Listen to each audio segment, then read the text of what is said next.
Hi, I'm Max Amner, and I'm going to introduce you today to one of my friends, Ben Whitehouse. He is a commercial director and is a true gun for hire. He's worked with a whole range of different agencies for many years. So let's meet Ben.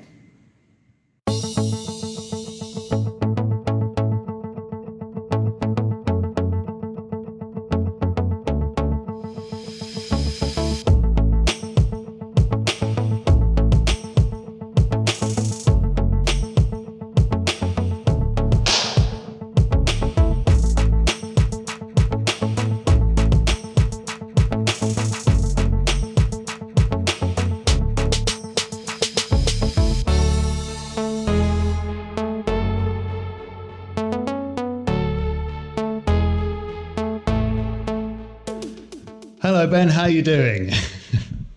I'm all the best for seeing you, Max. Lovely to see you, mate. Lovely to see you, mate. It's been a very long time. Okay, so I want to ask you a range of questions, and you've always been, the man, the debonair man of action, the James Bond of our group of friends. Your journey particularly has been a very kind of like interesting one, and I think that you really high caliber kind of talent that's kind of like carved your own path. My first question to you really would be kind of, can you give us some of the highlights of your journey from when we last saw each other to kind of today, essentially? Not the whole thing, but I guess to help give people some background is that you and I went to art college together many moons ago. I think we graduated around just after the millennium, so 2001, 2002, something like that. Yeah. So 20 years ago. It's been, I've been one of those kind of overnight 20-year successes, I guess, which started out with moving to London. We went to film school in Plymouth, which is out in the sticks in the UK. And I then moved to the bright lights, chasing with some vague idea of becoming a filmmaker, and ended up getting a job in a production company called Partisan, who I had no idea who they were. Just happened to be a company who offered me some freelance work. Turns out they were the #1 commercials and music videos production company in the world at the time, owned by Michel Gondry. And this was at a time when he was actually still making films and making TV commercials. And at that point, I had no idea what the structure of the industry was. You come out of film school saying, I want to be a filmmaker, and you think, well, the way that works is I just make a short film, I take it to a film festival, everyone sees my genius, and then I become a film director. Easy, right? I guess what I wasn't aware of is that really the film industry is divided into 3 sectors, really. You've got film, traditional filmmaking, you've got TV, and in TV I mean TV drama. I'm not talking about daytime TV, but TV drama, and then advertising and music videos. And advertising music videos shares a lot in common with film because of, I guess, the levels of production and the kinds of directors who work in there. There's a lot more crossover between those directors and film than there is between, say, TV and film. Yeah. I think with all of us, when we kind of left, we had that same kind of not really knowing what we were looking at vision. We all had a dream. I think when we got to London, there was definitely a kind of a realization that there is different kind of places to kind of go. Do you think that you found the right kind of place at the right time? Is that the direction you were hoping to take, or literally did it just kind of take over your life kind of naturally? I think when you're starting out, you're just looking for an in, aren't you? I remember coming to London, I didn't know anybody. I had 1 or 2 contacts who were kind of maybe camera assistants, or I guess they worked on shoots, but they weren't particularly people who were in a position to give me work. And I didn't really understand where the job opportunities were. There are some websites where you see the advertising jobs here as a runner or PAs, but I didn't really understand what the industry structure was and where the career kind of roots were, the kind of what were the established kind of ways of working your way up to becoming a director, which is what I always wanted to be.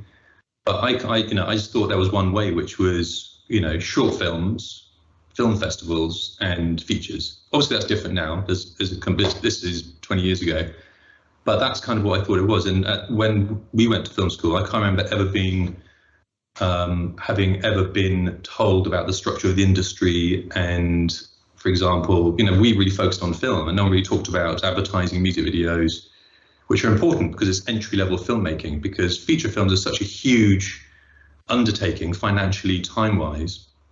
It's the top of the tree. You're not going to get there unless you can make a good 30 seconds, a good minute, a good 3-minute music video, a good half an hour TV show or something. And so there's got to be like a what I realized for me is that I fell into advertising and realized, okay, well, this is short form entry level filmmaking, where you get to, with music videos, for example, and now more, I would say, digital content. Digital advertising is kind of taken up perhaps a lot of the space that music videos used to be as entry level filmmaking. Yeah. It's just now that's the group for I think a lot of directors. Okay. What would you say was your kind of your breakthrough piece of work? Well, so before we even get into the breakthrough piece of work, I mean, it literally took probably 10 years as a runner and as a director, first as a runner and as a director's assistant to I think probably before I got paid to do a job. And, when I say get paid, I mean, get paid an absolute pittance. Like, I can't remember what it was. It would have been like a really super low budget music video or whatever. But, the important thing was that during that time that I had a day job, as you did, where I was making tea, I was running on shoots, I ended up being a director's assistant, writing treatments, doing picture research, trying to just learn as much as I could from people who I really respected at the time. These were really high-end music video directors and commercials directors, and just trying to be a sponge and suck it all up. And at the same time, in my own time, trying to make my own stuff. You're a filmmaker if you make films. And the thing about directing especially is that there is no natural progression. No one's going to kind of see that you're really good at helping out on set, or that you're really good in the office, and suddenly say, hey, why don't you have a go at directing? You're only going to do that if you're making films. And so for me, it was a process of, during the day, I'm earning money and building my network and gaining experience and learning from professionals. And at night, I'm trying to make my own stuff. And then I think I did some ident competitions and some low budget music videos you do with mates, and you borrow some short ends or you borrow some cameras, and then you get a little show reel together. But then to answer your question, for some reason I ended up doing a lot of kind of spoofs. I fell into comedy. I don't know why. It just happened that the very first script that I got offered, so my very first production company was called RSA Films, Ridley Scott Associates. And the very first script they gave me was a test script. It wasn't even a real commercial. It was for KFC, and it was a grindhouse horror spoof. And I'd made a really dark commercial. And the idea is we'd sell it to KFC, and they saw it and they were horrified because it was not pleasant. But it was really funny. But then every job after that was like a movie pastiche. And that was unintentional. Just, if that very first script that came in had been something else, then I feel like it could very easily have gone, a slightly different route. But it just happened to be the very first opportunity that was presented to me was a movie pastiche. Cut to maybe 3 or 4 years later, well, maybe a little bit less than that. But then Phones for You, which was probably one of my first big TV jobs, was movie pastiche spoof comedy. And I must have then done like idents, these sponsorship idents, these little 5, 10, 15-second adverts that go at the start and finish of every ad break. I then probably did a run of about 10 or 15 of them in a row, because there's one thing advertising loves to do is to pigeonhole you. And if, when they say, who'd be good for, we got some idents, we want to do like movies, who can do that? And then they'd go out and look for someone who's got that on their reel. And, no one wants to take risk. It's a very risk averse industry. So, I was that guy for a long time. It's just, if you wanted a short movie spoof, I was the go-to guy. So that and now that kind of fell into your kind of your pocket just purely by luck and by just having an interest for that kind of style? But yeah, I mean, I guess maybe because I'm a film lover, it was still want to be filmmaker, right? So when someone that kind of stuff, when you make an advert where you're aping the kind of movies that you love and you're able to put some of your own kind of passion into it, that's easy. It's much harder to do stuff that you're less passionate about. So maybe that's why that went well, and that's why that turned into more work, because actually I really went for it. I did the research. I watched endless Grindhouse movies. Every shot was referencing some particular movie, and it turned out as a really cool little film. I say film, it was an advert, it's like 60 seconds long, but yeah, I guess it played to my strengths, my interests, and so that turned out well. And then each time I did it, it kind of snowballed a little bit, and that kind of has turned into a bit of a career. And now my work, and I guess one of the things I'm pigeonholed as, is a director who makes commercials that look a bit like movies and that are funny. And that is a niche. There are lots of niches, but that seems to be a niche which I've fallen into. If there's ever a niche, I think that would be a one that is very worth having. I mean, so many adverts are, because the industry is so risk averse, it is very much about making sure that you kind of do what the client wants and never kind of question that kind of thing. And so to have that kind of difference really is kind of pleasant to see as a viewer as well. I mean, I don't like watching a lot of adverts because they are the same over and over again. Whereas if there is a kind of story and there is an interest to it, it makes a lot of difference. I think there's two thoughts on that. The first one is that when you're a client, when you're an advertiser, you want to make an advert, the advantage of making a movie pastiche or something that looks like a movie is that you know what it's going to look like. You're not taking any risks, because I can go off and I can find a movie and a scene and say, this is what it's going to look like. This is what the lighting is going to be like. This is what we're going to aim for casting wise, art direction. And it's very predictable. Whereas if you're going to say we're going to do something completely original, that there isn't an image or a film that looks like it. This is going to be like a whole mix of ideas and pull out the either and make something totally original. And there are some people who are really, fantastic at doing that. A lot more creative, I think, than what I do, which is kind of easy. You're taking a picture, a scene, a film, and you're just kind of aping it or riffing on it. That's kind of easier. Then on the other hand, I think the challenge is if you're an advertiser and you're making your stuff look like a film, then it's very difficult to give it your brand character. So I think what I've learned over the years now is it's not just about slavishly trying to create something that is fooling the viewer into thinking they're watching a scene from a film. No one does during an ad break. But some ads, basically what they're trying to do is just recreate a scene as authentically as possible, which is great. But then if you're a brand, let's say you're Iron Brew, which is a company I did some work for recently, what makes that piece of content, that piece of advertising unique to them as opposed to any other company in the world who were to make a country and western spoof, which is what we did with them. So a part of the job is the business side, unfortunately, with advertising, is if you're going to make something, you've got to think about all kinds of other stuff like brand, identity, tone of voice, how to make something ownable for a brand. And that's where I think advertising is different from filmmaking, because it's a real marriage of film and filmmaking craft and business and marketing, which is the slightly seedier side of it. So, I mean, I was going to ask you, I mean, it's great to kind of talk about the, the final pieces of work. But I think it's really important to know, how do you actually win business and how do you kind of get those jobs that you do? Because I would suspect that 90% of your work is looking for making contacts, and only a small portion is actually the actual building. Is that the case? And how do you go about that process? Not quite 90%, but certainly is a big pitching and trying to win jobs is certainly a big part of it.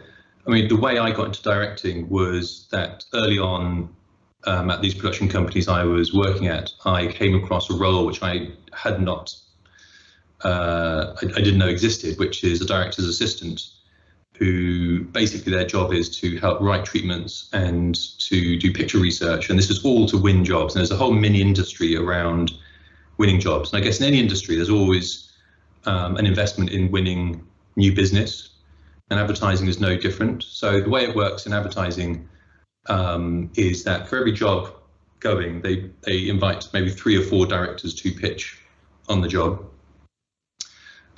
These days, that's also that's evolved into a situation where one of those 3 or 4 also has to be diverse. So that's like a modern consideration, which is a good thing, because it's overwhelmingly male and probably overwhelmingly kind of white industry.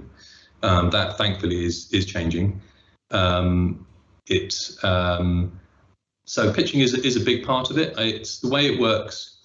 The way it works for me now, it hasn't always been this case, but the way it works for me now, and the way it works, I guess, for mainstream production companies and directors, is that each production company will have a team of sales directors, representatives, who will go out and do meetings and will bring in the jobs. So, I mean, I don't go out and do meetings. I don't make phone calls. I mean, I try to socialize. I try to, just kind of stay in touch with people, but we don't talk about work. I kind of have a sales team who do that for me. So I think they've got a sales team of 2.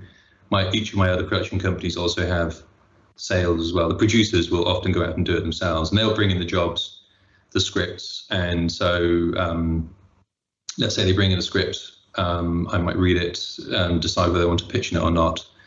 And then, as a company, we will pitch the job. And, it takes a lot of work. The company might put in, a couple of £1,000 worth of investment into winning that job. That will be picture research, maybe hiring writers, layout designers, and we'll put together pitch documents. These days, treatments which are, when I started out as a director's assistant, these would be, printed onto paper and put into folders, maybe 20 pages long. Now they're, 50 pages, and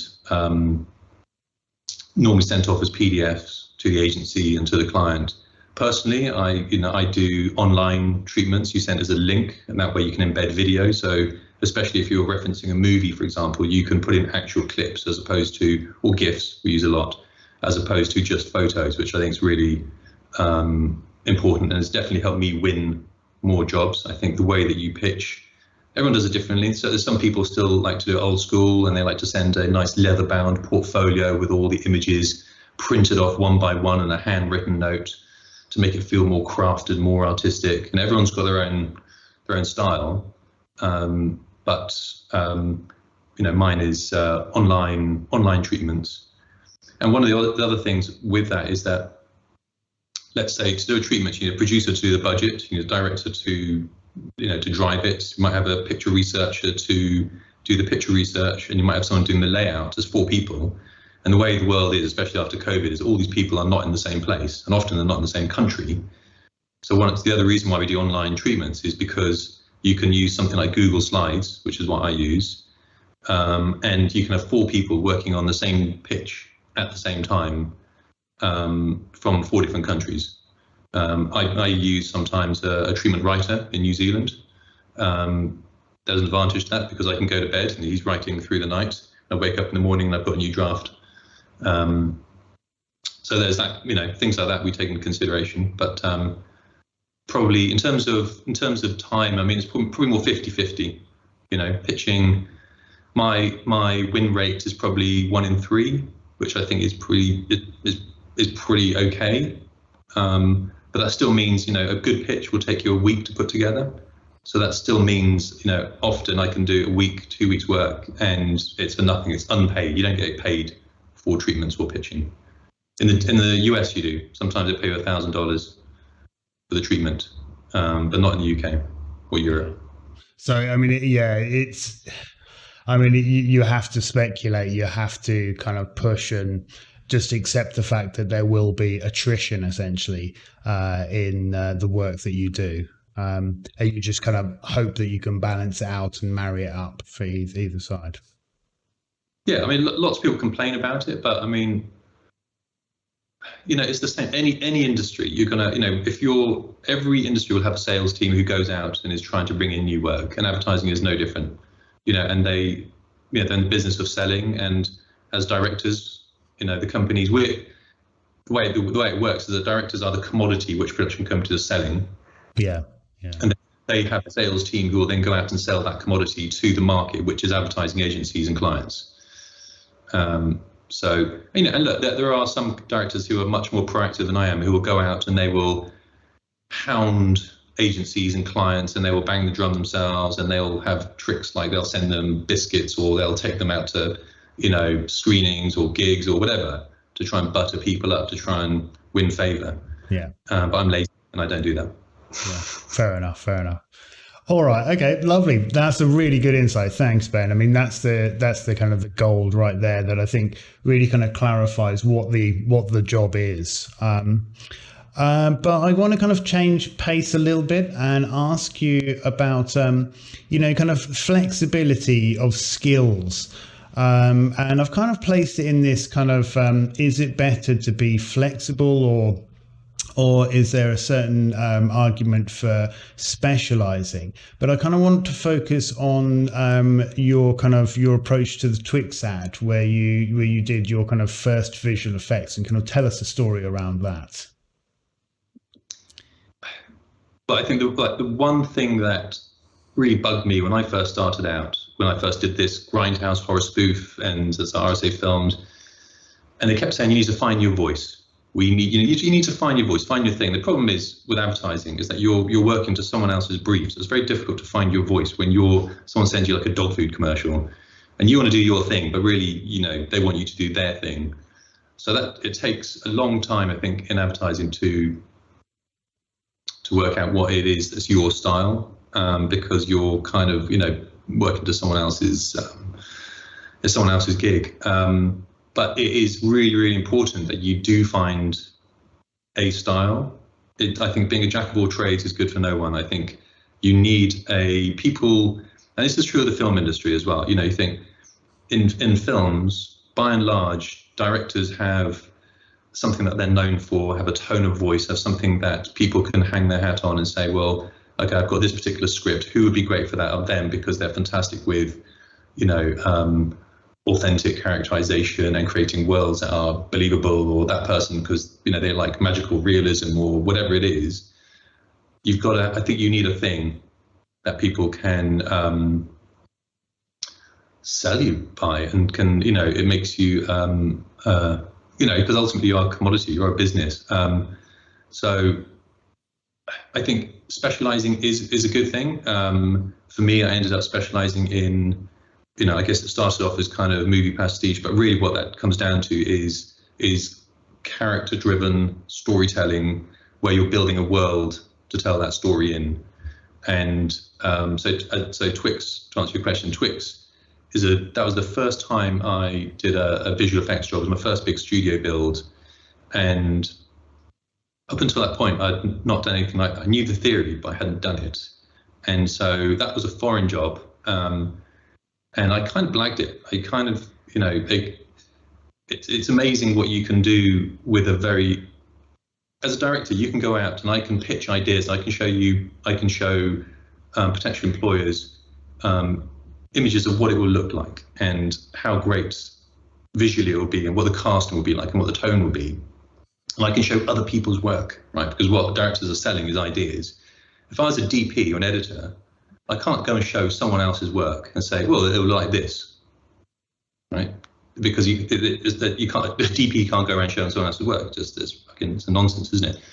So, whereas a director can. And so on that occasion, I kind of I said, look, it will look like this. And I showed other people's, VFX heavy work, and I somehow managed to blag it, and somehow then managed to pull it off through a lot of hard work. But, I think that's also a really important part of any kind of creative job, is that you do have to take risks. I think when you're trying to find out what you're good at, and when you're trying to build a career, you're not going to get very far if you play it safe, if you make easy choices, if you give people what they want. You've got to always be trying to push it and trying to add as much value as you can to any given project. And ultimately, I think what I've learned is that if you give people what they want, you're going to fail, because people don't really necessarily know what they want. The reason why you're coming to you as a director is because they want your creative input. They want you to take control of it. And they want you to turn it into something bigger and better than perhaps they had conceived. If you just give them what they had in their heads, well, they could have just done it themselves. Unlikely. Most of them are, not very good at filmmaking. But I think the point is that you've got to be willing to take risks. And I think they want you to take risks. They want you to push it. And if they feel like you're coasting or you're playing it safe, you're going to have quite a short career. So, I mean, they're really two really good points. Like the first one for me is you've got to be able to take that risk, but also just as importantly, as you said, you kind of have to have a kind of a stylistic calling card, and I guess it's just so people know who you are. And can identify your work and you by your work, and so you don't get passed over because you are kind of anonymous. They know you by your kind of self-branding, that kind of thing. Yeah, I think people should be able to look at your work and look at your showreel, and there should be a consistency to it. There should be a recognizable tone of voice, a recognizable personality. Some kind of a hook, we're like that with all. If you think about all creatives and artists that you're into, you like them for a specific reason. You like the particular aesthetic, or you like a particular tone of someone's music, or the style of their writing, and that's why you like that person. It's kind of ultimately it's personal and it's singular. And if you're trying to be a jack of all trades and you don't have that, that's when it's generic. I think when we know when we see stuff and it's boring, and the reason it's boring is because it's not personal and because it's not specific. People aren't taking a risk or being clear in their style or what it is they're trying to say. They're just trying to be. They're just being a bit vague. And vagueness is not in creativity is not the winner. Yeah. Okay. Now let's move on to. The grind, Benjamin.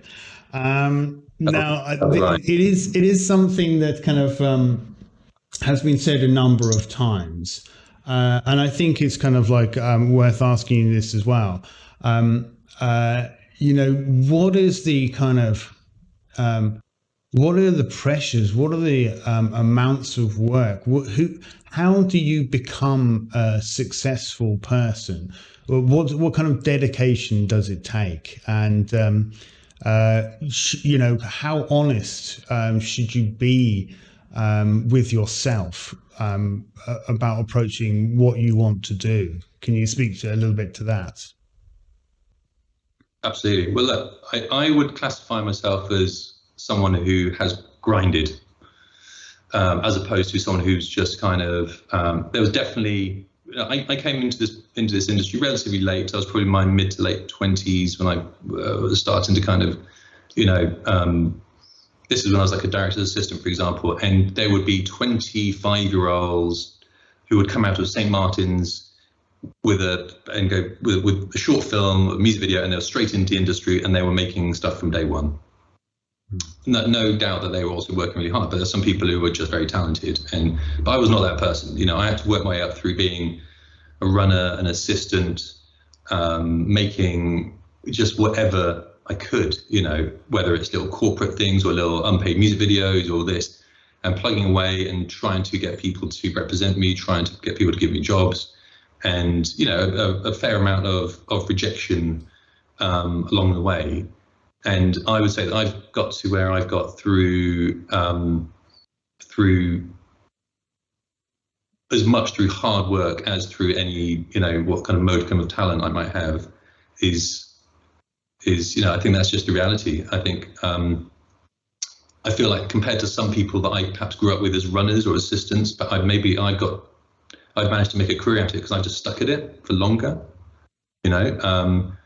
and that's through that comes with a certain amount of sacrifices. It meant that I had to live with my dad for quite a long time because I was getting paid like £200 a week.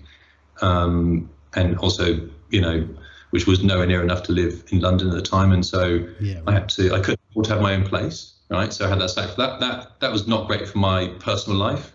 But that was a choice that I made at the time. And then later on, quite lucky, I met my now wife, who at the time when I met her, I think I owned a surfboard and a cat. And, I was not directing. I think I'd just been let go by Ridley Scott Associates because it was because I wasn't working. And so I was unemployed, didn't have a production company, but she looked favorably on me and, didn't ask me to contribute towards the rent for for a little while. And, and now we're all good. But, so it comes with a certain amount of sacrifice, and it's definitely not easy. So I think staying power is really important. A true love story. There we go. Yeah. People to you will need a bit of luck along the way, and you'll definitely need a bit of support. Could be from family, could be from friends, from girlfriends, boyfriends. It's not easy. The good news is that the industry is as big and as varied as it ever was. There's probably more opportunities now for people than there were when we were starting out. I think TV and everything else has just thrown the whole world wide open. Yeah. But it's still very competitive. So I think anyone going into it, needs to be willing to grind and be willing to do the time. The other side of that is that grind. You're learning the whole time. It's not like it's like an obligation that the industry needs you to do. You've got to spend X number of years being a T-boy before you have the right to step up. The reality is that you want to get positions of responsibility and where you want to get paid to do the jobs you want to do. You've got to earn the right, and you've got to get the right experience. Yeah, you can call it luck, but you build that luck, or you work for that kind of what could be considered luck by the grind. When people ask you to go and clean the toilets, which on shoots, for example, someone's made a mess, you go, you say yeah, sure, and you do it with a smile. You go off and you do it, or a director asks you to go and do his dry cleaning. That's not part of it. But you know what? At the time, it's like, I'm going to do it because that's what's going to help me. I don't particularly want to do it, but sometimes you have to make the sacrifices. I know that people these days are less inclined to do those kinds of things. Times have changed, but it's no less competitive. And the people who are getting ahead are the ones who are willing to go the extra mile. Yeah. And that is important. Yeah. Okay, so how do you in this discussions that we had before, you talked about that kind of I've made it moment in kind of association with your Iron Brew campaign. So tell me a little bit about the campaign, but also what made you feel that, okay, now I've found my form. I know who I am, kind of thing. Tell us a bit about that.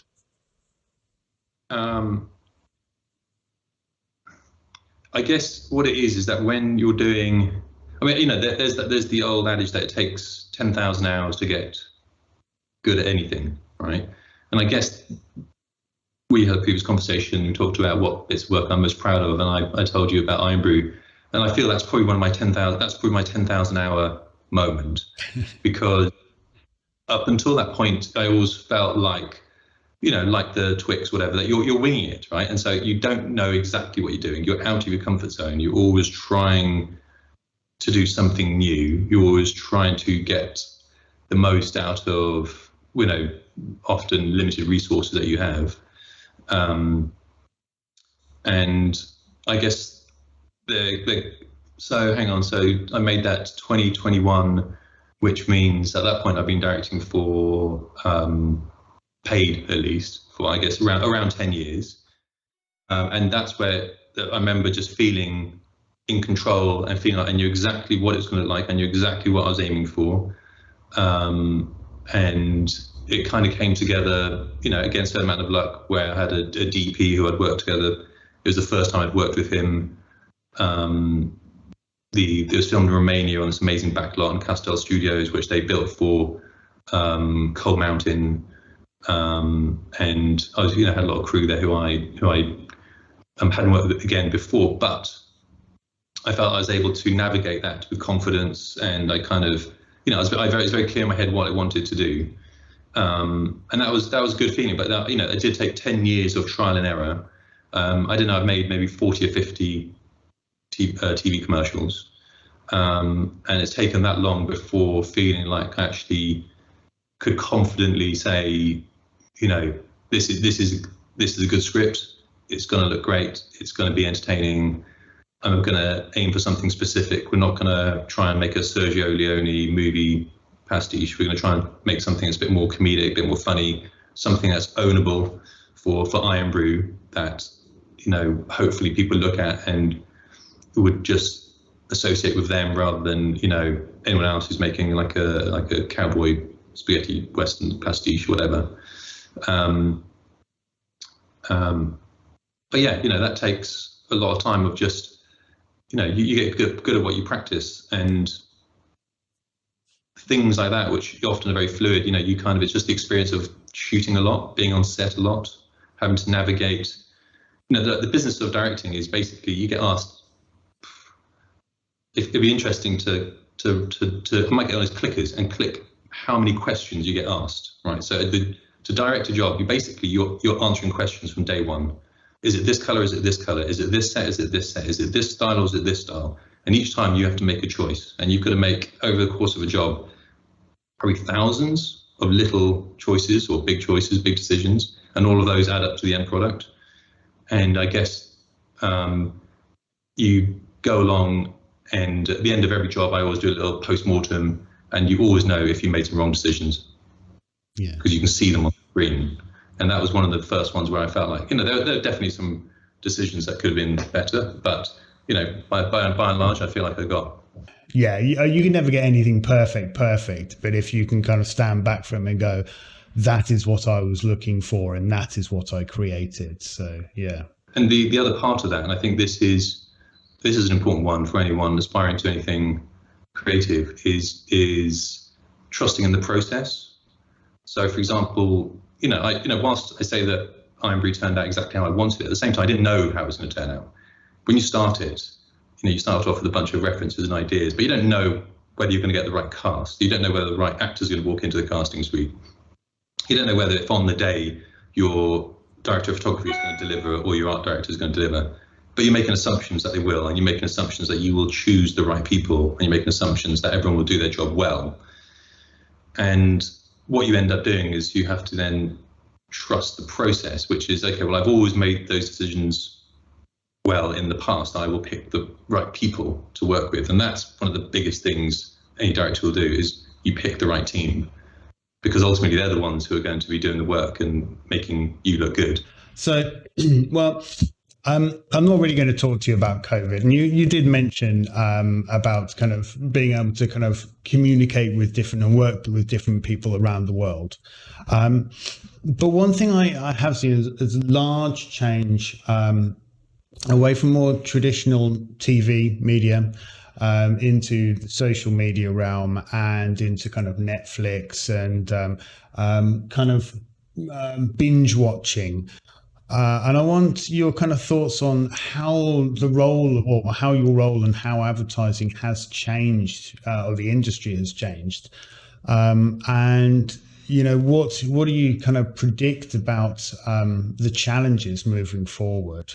And if there's anything that you feel you need to do, or that would kind of benefit, or what you would say to someone who's entering the market now. What kind of tips and tricks would you kind of get them to look for, essentially? Sure.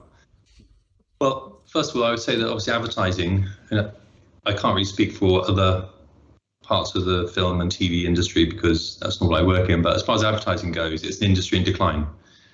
Whilst they're spending more and more money, every year on adverts, less and less of that is going into TV advertising, or what we might recognize as being traditional advertising. People obviously migrating away from TV. People are actively paying to avoid adverts that I make. People will pay $9.99 a month to avoid my adverts. That's where we're at. It's very different to how it used to be when people are a trapped audience in an ad break on a Saturday night. People do still watch appointment TV, but it's just dwindling, especially young people. So, the biggest trend is that the proportion of money of the advertising budgets that are being spent is less and less on TV and less on what we might, consider as being high-end filmmaking, for example, and more into content and to other forms of digital advertising, which I don't know a huge amount about. What I do know, for example, is the importance of the social media aspect of any given campaign. So one of the first questions that gets asked is, what aspect ratio are we shooting in? You're doing a movie pastiche, for example. They want it to be widescreen, anamorphic, 239, 240, whatever. And my first question is, but is this going on social media? Because they will also always want a 1:1 for Instagram, and these days also want a 9:16 for stories or whatever. And the thing is that you can't crop anamorphic into 9:16. It's literally going from that shape to that shape. It just doesn't work. So, one of the just a very basic level, we tend to shoot everything 16:9 because super widescreen makes it just really difficult for social media. And social media, we always ask, how important is it? And these days, it's just a given. It is important that there is going to be a cut down. One of the annoying aspects of that is because it's social media, the pre-roll is really important. They want brand identity up front within the first 5 seconds. So if it's on YouTube, that the brand appears before they can click past it. And in the past, you would never make adverts where you would put the logo anywhere near the front because it's a massive turnoff. People don't want to be advertised to. Yeah. The side effects of this is that they've got to get brand in early. And so that's a boring development. Where it's going after this,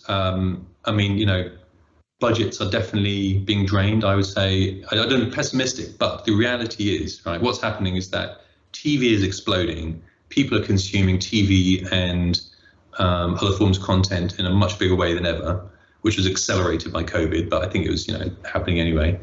And what it means is that there are now much more opportunities for creative people, for filmmakers to make other kinds of films, real storytelling, like TV shows, whatever. The kind of opportunities that didn't exist when we started out, and at the same time, advertising as an industry is kind of, not only is it shrinking because the amount of money being spent on it is less. The average budget for commercial is definitely going down noticeably, but also as a brain drain. I think the people who are writing these adverts, the people who might previously have thought, well, working in an ad agency and writing adverts is a glamorous, well-paid job. These days, it's not as well-paid as it used to be. It's more competitive. And so, I think the brightest brains are not necessarily going into advertising, which means the adverts and the writing, the quality of the writing is not quite as good as it used to be. So I'm not very optimistic about the future of advertising. Obviously, it's not going to go away. But, it's facing challenges. And but look, it's, I think for anyone who wants to get into filmmaking, it's a good springboard. It's a good training ground. You can make a living out of it. You can try and fail and make mistakes because each job is an opportunity to try something new. It's not like you get one film every 2 years, one job every 2 years, or one show every 6 months. You do it, you're in and out in 6 weeks. Hopefully it goes well. Some do, some don't. So the opportunity to grow and to find your voice is there. But you're not going to be driving around in a red Ferrari like you used to be in the 80s. Yeah, I was going to say, as I mentioned when we chatted before, when when I started, the first year that I was in an advertising agency, the fridges were full of champagne. And then the last year I worked there, everyone was bringing their sandwiches to putting them into the fridge. So, I mean, and that was really the collapse of the end of the golden age of advertising. But it's interesting to hear you uh, kind of like take that further. It's certainly kind of given me some kind of clarity to where things are. I mean, maybe product placement within these short films, but at least this is kind of an opportunity for young people to. Yeah, not convinced about that argument now. Placement, those things that it's not really, unless it's James Bond, it doesn't really exist, because Yeah. if you're a brand and you're gonna, but product placement these days is, influencers and people promoting stuff as a part of their lifestyle. You wouldn't put it in a TV show unless it's a massive, franchise like Bond, for example. Yeah. Because people don't really notice it, and you don't own it. You don't, even, I'm trying to think of advertisers who will own the content. It doesn't really have, like Red Bull make lots of stuff. They had like their own channel, and owning the content is one thing, and your own. But they tried. I think they've closed their channels now, haven't they? So now they just make the content, but they don't necessarily. They've stopped trying to be broadcasters. Yeah. I mean, I tell you one. And my wife she makes documentaries. One of the shows she makes is Drive to Survive on Netflix, one of the biggest shows in the world, and there's an explosion in behind the scenes in sports going on to on demand, and the reason for that is because people like sport, and it's content that writes itself. You don't need teams of writers, you just turn up and you film it, and it's instant drama. The main reason for that is because Netflix doesn't have adverts. Yeah. The one is full of adverts. You put Formula One on Netflix, you've got advertising on Netflix. Yeah. So that's the back door. That's why they love sport, because that's how advertisers are getting their branding and their names into platforms that are behind paywalls. So sport is a massive thing, and no doubt the value of the sponsorship in those sports is going to be rocketing, because they're hitting much bigger audiences. Yeah. I mean, that's really interesting. So I mean, it's like some old school traditional sports advertising, but also, you're hinted at, there's lots of interesting opportunities kind of like coming out, kind of influencers, YouTube kind of content creators, but also, pitching interesting and novel ideas for companies like Netflix and that kind of industry kind of burgeoning. So it's an interesting double-edged sword that, it does inspire kind of hope and confidence as, industries kind of wax and wane as they always have. So that's really, really insightful. Absolutely. I think it's. I mean, we are definitely in a golden age of TV. I mean, there's too much content, but the way the industry is now, and I know this through my day job, trying to book crew, trying to book studios. Often you can't get it. You can't get dollies. You can't get the crew you want. You're down to your 20th choice DP because they're busy shooting TV. My wife can't find crew. She gets phone calls from other production companies saying, if you fire anyone, can you please let us know, because they can't hire anyone. There's not enough professionals to fill the roles and to do the jobs that are out there. And so it's a really great time to be in TV. I think it's not a great time to be in advertising. But if you're wanting to be a filmmaker and a storyteller, I mean, God, I mean, I really, really wish that I'd kind of, I don't think it's easy. I think you've got to grind. But, I think the opportunities, the number of opportunities that are out there now are just far, far. I mean, God, how many TV channels were there when we were at film school? 5? Yeah, not enough. Not enough. And then there's a cinema, but now you've just got just endless on-demand channels churning out endless content, and they all need crew, they all need creatives, they all need writers, they need directors, they need producers. So, I think if I had another shot at it, I'd be aiming at, personally, I'd be aiming at that. Maybe I'd do a day job trying to make TV commercials or something, but I'd be much more into trying to get that stuff off the ground, because no one I never set out to make adverts. I set out to make films. I just happened to fall into it, and I think that's what happens to a lot of people, is that you just want to get paid to do what you love doing. Yeah. And so I kind of have there or thereabouts, but it's not exactly what I want to be doing.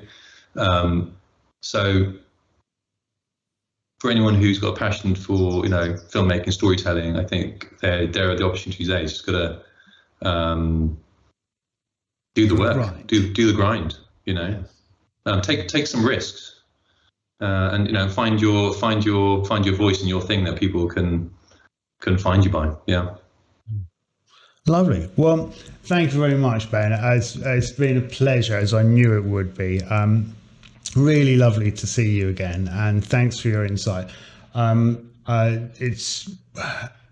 It's really kind of deep, rich content that you're giving us here for yourself. So maybe this is part of your career in online content. You never know.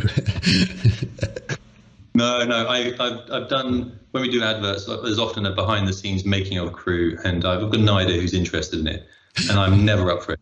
I hate being on camera, and when I do those interviews, I always get cut. So I'm like, you know what? I'm not going to do it anymore. Benji. But anyway, I hope I've I've waffled a bit, but I hope I've given you some useful thoughts to go away with. But lovely to see you too, mate. It's been too long. You need to come back and visit your old mates in the UK sometime soon. Yes, definitely. Lovely. All right. Thank you, Ben. Cheers for that. Catch you soon, mate. Bye-bye. See you later. Bye.